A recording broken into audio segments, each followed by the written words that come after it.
Hello friends, class 6 मॅथ्समधला पाचवा जो topic आहे जीसीडी अँड एलसीएम त्याच्यावर आधारित प्रॅक्टिस सेट 5.2 मधले प्रश्न या व्हिडिओमध्ये आपण पाहू. So this is the first question. Find the GCD of the following numbers. आता या प्रश्नामध्ये खाली आपल्याला काही नंबर्स दिलेत आणि त्यांचे आपल्याला जीसीडी काढायचं आहे. हा प्रश्न सोडवण्या अगोदर ही कन्सेप्ट जी आहे जीसीडी ती नेमकी काय ते पहिला आपण समजून घेऊया. GCD it is the short form of greatest common divisor. थोडक्यात अशी मोठ्यात मोठी संख्या ज्या संख्येनं दिलेल्या सर्व संख्यांना भाग जात असेल. एक उदाहरण आपण घेऊया. समजा 6 आणि 8 या दोन लहान संख्या आपण विचारात घेऊया.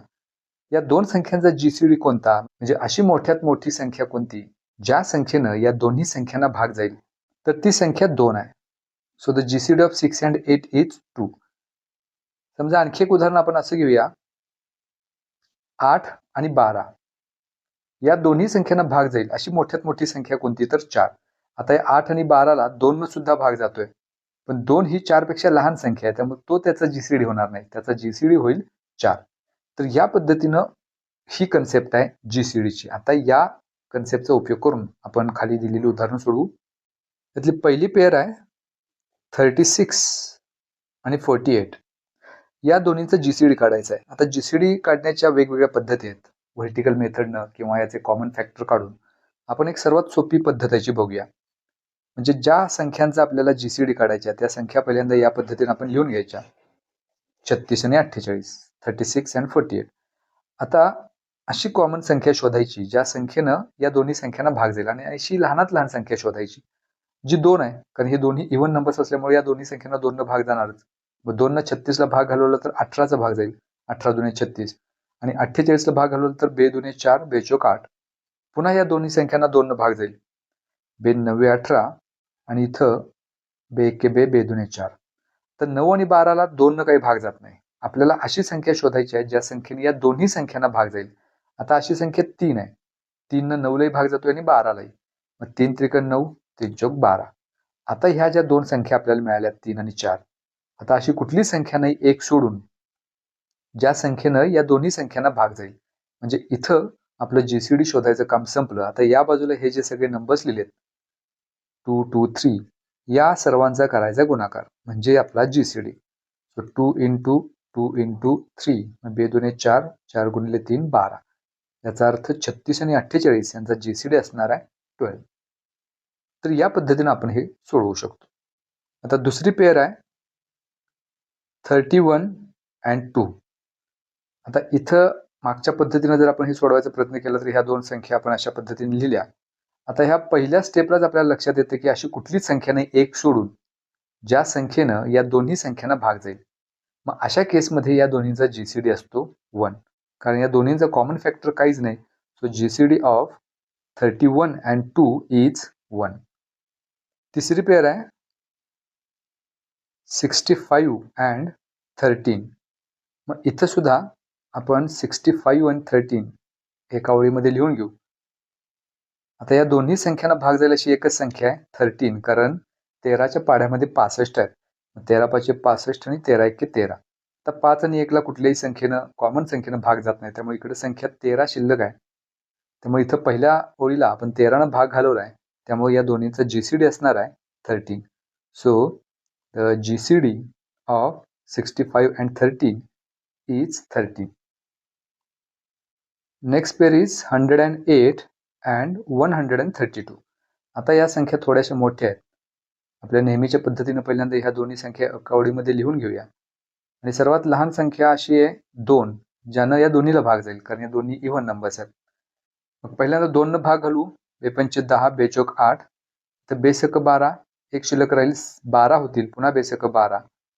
आता या दोन्ही संख्यांना पुन्हा 2 न भाग जाईल. 2 दुने 4, एक शिल्लक राहील 14 होतील, 2 7 14, आणि इथं 2 त्रिक 6 आणि 2 त्रिक 6. आता या दोन्ही संख्यांना 3 न भाग जाईल, कारण 3 9 27, आणि 11 गुणिले 3 33. आता 9 आणि 11 या दोन्ही संख्यांना मात्र कुठल्याही कॉमन संख्येनं भाग जाणार नाही, कारण ह्यामध्ये मुळात 11 जो आहे तो प्राईम नंबर आहे, ती मूळ संख्या आहे. त्यामुळं इथं आपला हा भागाकार संपला. तर ह्या तीन संख्या मिळाल्यात 108 and 132 यांचा जीसीडी काढण्यासाठी या ज्या तीन संख्या मिळाल्यात 2 2 3 यांचा प्रोडक्ट घ्यायचा. 2 दुने 4, 4 गुणिले 3 12. So GCD of 108 and 132 is 12. And the last question is 30, 24 and 48. आता 3 नंबर्स दिलेत. आपल्या नेहमीच्याच पद्धतीनं हे तिन्ही नंबर्स एकाच वेळेला लिहून घेऊया. 30, 24 आणि 48. आणि आता आपण अशी संख्या शोधायची आहे ज्या संख्येने या तिन्ही संख्यांना भाग जाईल. सर्वात अगोदर तर 2 मिळेल आपल्याला, कारण या तिन्ही संख्या समसंख्या आहेत. 2 न 30 ला भाग घालवलं तर 15चं जाईल, कारण 15 दुणे 30. 24 ला भाग घालवलं तर 2 के 2, 2 दुणे 4. 48 ला भाग घालवलं तर 2 दुणे 4, 2 चौक 8. आता या तिन्ही संख्यांना पुन्हा 3 न भाग जातोय, कारण 3 5 15, 3 चौक 12, 3 8 24. आता इथं आपला भागाकार संपला, कारण ह्या तिन्ही संख्यांना भाग जाणारी अशी कुठली संख्या नाही. आता यापैकी 4 आणि 8 ला 4 न भाग जातोय किंवा 2 न भाग जातोय, म्हणून इथं 2 न भाग घालवायचा नाही.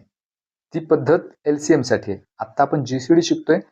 या तिन्ही संख्यांना भाग जातील एवढ्या संख्या घ्यायच्या. मग आता इथं 2च संख्या आपल्याला मिळाल्यात. So GCD of these 3 numbers is 2 into 3, that is 6. यांचा GCD असेल 6. Next question, the length and breadth of a room are 15 meters and 9 meters respectively. What is the maximum length of each tile to be laid in square tiles in this room? म्हणजे एका रूमची length आणि bread दिलेली आहे 15 metres आणि 9 metres. आणि what is the maximum length of each tile to be laid in square shape. आणि ज्या टाईल्स या रूमला बसवायच्या आहेत त्या स्क्वेअर शेपमध्ये पाहिजेत. मग त्याची मॅक्झिमम लेंथ आपल्याला विचारली. मॅक्झिमम, ग्रेटेस्ट हे शब्द लक्षात ठेवायचे. असं जिथं कुठं प्रश्न असेल त्या वर्ड प्रॉब्लेममध्ये आपल्याला त्यांचा काढायचा असतो GCD. मग आता हा GCD कोणाचा काढायचा, तर त्याची लेंथ जी आहे या रूमची ती 15 मीटर आहे आणि 9 मीटर ब्रेडथ आहे. या दोन्हींचा काढायचा GCD. So to find GCD of 15 and 9. मग इथं पहिल्यांदा 15 आणि 9 हे एका ओळीत लिहून घेऊ. यांचा GCD काढायचं म्हणजे अशी कॉमन संख्या शोधायची ज्या संख्येनं या दोन्हींना भाग जाईल. अशी संख्या 3 आहे. 3 5 15, 3 त्रिक 9. आता या दोन संख्यांना कुठल्याही संख्येनं भाग जात नाही, आपल्याला संख्या एकच मिळाली. So GCD of 15 and 9 is 3.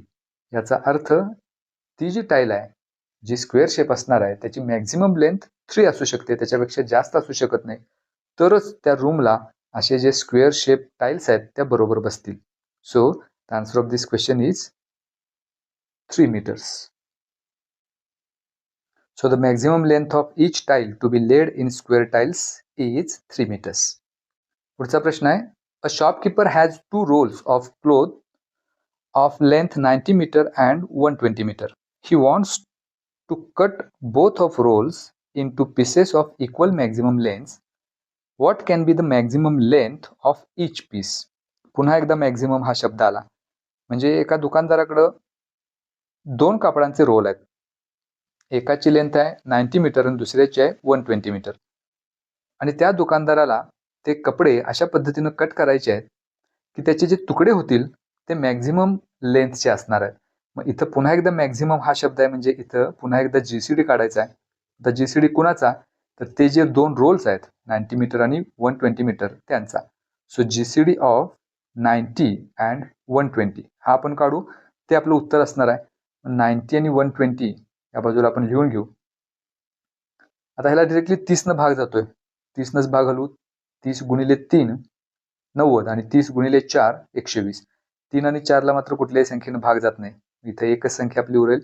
So GCD of 90 and 120 is 30. त्यामुळं त्याची मॅक्झिमम लेंथ असणार आहे 30 मीटर. एवढ्या लेंथचे समान तुकडे तयार करता येतील. Next question, a garland seller has 48 red and 60 white roses. He wants to make separate garlands of both types of flowers. If the number of flowers in each garland is the same, then what is the maximum number of flowers in each garland? पुन्हा एकदा maximum हा शब्द आला म्हणजे इथे GCD काढायचा आहे. प्रश्नाचा इथं असा अर्थ होतो की 48 लाल आणि 60 व्हाईट रोजेस आहेत. आता हे सेपरेट करत असताना दोन्हीकडं सेम नंबर ऑफ रोजेस जर यायचे असतील आणि त्यात मॅक्झिमम नंबर काढायचा असेल तर या दोन्हीचा काढायचा GCD. So to find the GCD of 48 and 60, तर ते म्हणजे आपलं उत्तर असणार आहे. ह्या दोन्हींचा जीसीडी काढायचा म्हणजे हे पहिल्यांदा दोन्ही एका वेळीत लिहून घेऊ. 48 आणि 60. आता याला एक तर 6 भाग जाईल पहिल्यांदा. 6 48 आणि 6 गुणिले 10 60. आता इथं दोनही भाग आपण घालवू शकतो, पण पुन्हा थोडीशी आपली कॅल्क्युलेशन वाचवण्यासाठी लक्षात असं आलं की 48 आणि 60 ला डिरेक्टली आपण 6 भाग घालू शकतो, कारण 6 8 48 आणि 6 10 60, त्यामुळे तो 6 भाग घालवला. आता 8 आणि 10 ला पुन्हा 2 भाग जाईल. बेचोक 8 बेपंचे 10. आता या दोन संख्यांना मात्र इतर कुठल्याही संख्येनं कॉमन संख्येनं भाग जात नाही, त्यामुळे ह्या दोन्हींचा गुणाकार म्हणजे आपला GCD 6 into 2. So 6 into 2 is 12. तर अशा पद्धतीनं मॅक्झिमम फ्लॉवर्स गार्लंडमध्ये असणार आहेत 12.